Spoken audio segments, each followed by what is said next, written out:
नमः संस्कृता मित्रों, देखिए आज हम इलाहाबाद यूनिवर्सिटी, ठीक है, 2022-23 यानी 23 के लिए जो आपका रखा गया है सिलेबस, तो इस सिलेबस के बारे में चर्चा करेंगे। और ये जो है आपका सिलेबस जो 25% सिलेबस कम किया गया है, ठीक है, वह सिलेबस आपको बताया गया है, ठीक है। तो ध्यानपूर्वक समझ लीजिए और घबराइए नहीं, जो हमारी वीडियो पड़ी उन्हें ध्यानपूर्वक देख लीजिए। और परीक्षा के टाइम में भी हम आपको लाइव क्लास चलाकर जो है महत्वपूर्ण चीज़ें बता देंगे, तो आपका बिल्कुल जो है अच्छे से हो जाएगा, ठीक है। तो आपको घबराना नहीं, बिल्कुल आप ध्यानपूर्वक जो है समझ लीजिए। देखिए सिलेबस को पहले सबसे अच्छा हमारा यही है कि भाई हमें सिलेबस समझना चाहिए। अगर हम सिलेबस नहीं समझेंगे तो फिर जो है हमारी परीक्षा अधूरी हो जाएगी, है ना। तो देखिए प्रथम प्रश्न पत्र होगा, क्योंकि 2 पेपर आपके होंगे 75-75 नंबर के कुल, यानी आपके 150 अंक होंगे दोनों पेपर के। तो भाई 75 यानी जो प्रथम प्रश्न पत्र है उसमें क्या क्या आपको पढ़ना है। तो अभिज्ञान शाकुंतलम आपका रखा है, आप लिए होंगे कपिल देव द्विवेदी की, ठीक है। तो इसमें 1 से 4 अंक तक लिखा हुआ कि भाई 1 से 4 अंक तक आपको पढ़ना है, ठीक है। अच्छा, 1 से 4 अंक तक जिनका नहीं तैयार है भाई, सबसे महत्वपूर्ण अंक मैं बता दूं आपको, ये चौथा अंक यानी जो चतुर्थ अंक है। वैसे अगर कोई 12 में पढ़ा होगा भाई, संस्कृत लिया होगा, तो वो तो अच्छे से कर ले जाएगा, ठीक है। और जो 2021 में यानी कि 2022 रख लीजिए, 2022 में जो आपका पूछा गया प्रश्न पत्र है यानी जो आया है, उसको भी हम आपको हल करा देंगे और अपलोड कर देंगे, ठीक है। तो आप देख लेना, चतुर्थ अंक से पूरा चतुर्थ अंक आया है, तो मैं आपको बता दूं कि चतुर्थ अंक आपको बिल्कुल कंप्लीट कर लेना, ठीक है। और चतुर्थ अंक हम अपने YouTube पर पूरा डाल दिए हैं, आप ध्यान से देखिए, पड़ी हुई है वीडियो। तो ये इकाई 1 हो गया, यानी इसका हिंदी में आपको अनुवाद करना पड़ेगा, ठीक है।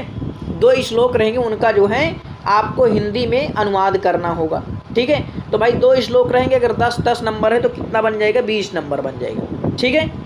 फिर एक आएगी आपको संस्कृत व्याख्या, यानी 1 श्लोक रहेगा उसकी संस्कृत में व्याख्या, ये आपका 10 नंबर के लिए, तो 30 नंबर यहाँ से आपके बन गए। अब जिन्हें संस्कृत में व्याख्या थोड़ा कम आ रही तो वो हिंदी वाला बिल्कुल अपना अच्छा कर लेना, ठीक है। बाकी संस्कृत भी महत्वपूर्ण आपको श्लोक बता दूंगा तो आप उसे कर पाएंगे, ठीक है। असंस्कृत छाया, देखिए ये प्रश्न अगर कोई गलत कर दिया तो फिर अब क्या ही बताएं, ठीक है। आप अभिज्ञान शाकुंतलम उठाइए कपिल देव द्विवेदी की, और अभिज्ञान शाकुंतलम का जो चौथा श्लोक है, अपनी किताब खोल कर देखिए, ईस दीस चुंबितानी भ्रमर सुकुमार केसर, तो इस श्लोक को आप रट लीजिए, ठीक है। देखिए संस्कृत छाया, जो छाया है यानी कि जो स्त्री पात्र हैं अभिज्ञान शाकुंतलम में थोड़ा बिगड़ा रूप बोलती हैं, तो उसको आपको सही करना है, वही आप श्लोक लिख देंगे, अगर याद रहेगा तो आपका बिल्कुल सही हो जाएगा, ठीक है। तो ये आपका 4 नंबर बिल्कुल फ्री के हैं, छोड़ना नहीं। इसके बाद समालोचनात्मक प्रश्न आते हैं, ठीक है। समालोचनात्मक प्रश्न ये कितने नंबर के रहेंगे, तो ये भाई 6 नंबर का आपका रहने वाला है। फिर नाट्यशास्त्री परिभाषिक शब्दों पर टिप्पणियाँ, तो आपको ये टिप्पणियाँ भी कुछ महत्वपूर्ण है, मैं उन्हें आपको बता दूंगा। इसके बाद साहित्य दर्पण में निम्नलिखित अलंकार, देखिए अलंकार आपको ये जो है, जैसे इसमें से देखिए आपका अनुप्रास, यमक, श्लेष, उपमा, रूपक, उत्प्रेक्षा, अतिशयोक्त, संदेह, भ्रांतिमान, व्यतिरेक, ये कई अलंकार दिए हैं, लेकिन इनमें से अलंकार मैं आपको महत्वपूर्ण अलंकार बता देता हूँ, आपको ज़्यादा दूर नहीं जाना। एक तो यमक याद कर लेना, यमक का उदाहरण जिसके 2 अर्थ निकल रहे हैं, ठीक है।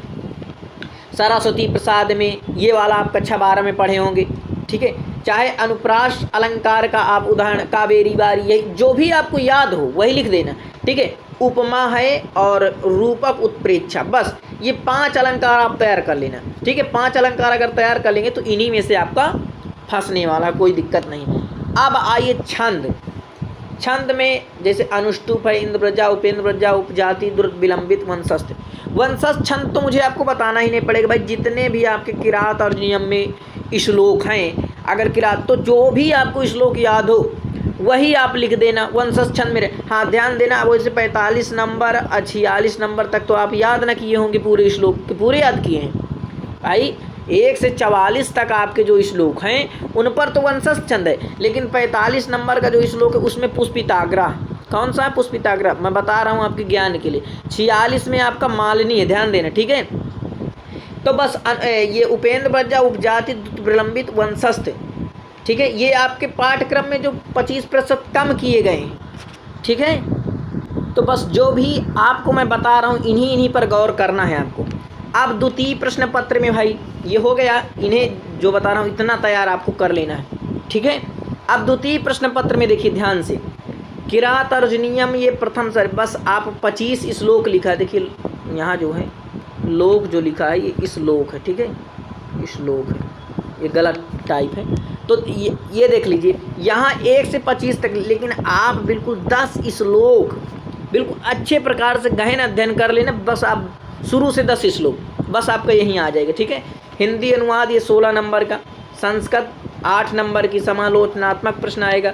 नीच शतक के देखिए, अब जो नीच शतक के आप ये 15 तक लिखा, लेकिन आप जो हैं 10 श्लोक दोनों का तैयार कर लेना, इसके दोनों के, बस आपका यहीं से फंस जाने वाला है, ठीक है। तो ये रहा आपका जो है। अब देखिए अच्छा आपका जो है तीसरी इकाई में बचा है भाई हिंदी अनुवाद, ठीक है, ये 10 नंबर का हो गया। संस्कृत व्याख्या, ठीक है, हिंदी से जो है संस्कृत व्याख्या, ये आपके 10 नंबर के अनुवाद रहेंगे। लघु सिद्धांत कौमुदी यानी संज्ञा प्रकरण आपका रखा हुआ, इसमें आपको प्रत्याहार, उच्चारण, प्रत्यय ज्ञान, सूत्रों की व्याख्या पर विशेष बल, यानी कि आपको सूत्र दे देगा उसकी जो है व्याख्या। बस आप देखिए ज़्यादा से ज़्यादा उच्चारण पढ़ लेना, और ये प्रत्न ज्ञान यानी अभ्यंतर वाह प्रयत्न, इन्हें जो है बस आप 2 पढ़ लेंगे तो इन्हीं में से आपका काम चल जाएगा। अगर आपको सूत्र की व्याख्या नहीं आ रही तो भी कोई दिक्कत नहीं है, ठीक है। और हिंदी से संस्कृत में अनुवाद ये आपका 10 नंबर का आएगा, ठीक है। तो बिल्कुल आप ध्यानपूर्वक देख लीजिए, ये 25% सिलेबस आपका कम किया गया है, ठीक है। इसके बाद हम आपको बता रहे हैं, तो आप ध्यानपूर्वक सिलेबस को एक बार स्क्रीनशॉट ले लीजिए, और इसकी PDF मैं आपको टेलीग्राम में डाल दूंगा, वहाँ से आप ले सकते हैं, ठीक है। और कोई दिक्कत हो तो आप कमेंट करके बताइए, और अपने मित्रों तक ज़रूर इस वीडियो को शेयर करना, ताकि जो आपके मित्र हैं वो भी सिलेबस को जान पाएँ। अगर आप दूसरे का भला नहीं करेंगे, भाई इसे नहीं बताना है, तो आपका भगवान भला नहीं करने वाला। तो अपने मित्रों तक ज़रूर शेयर करें। नमः संस्कृताय।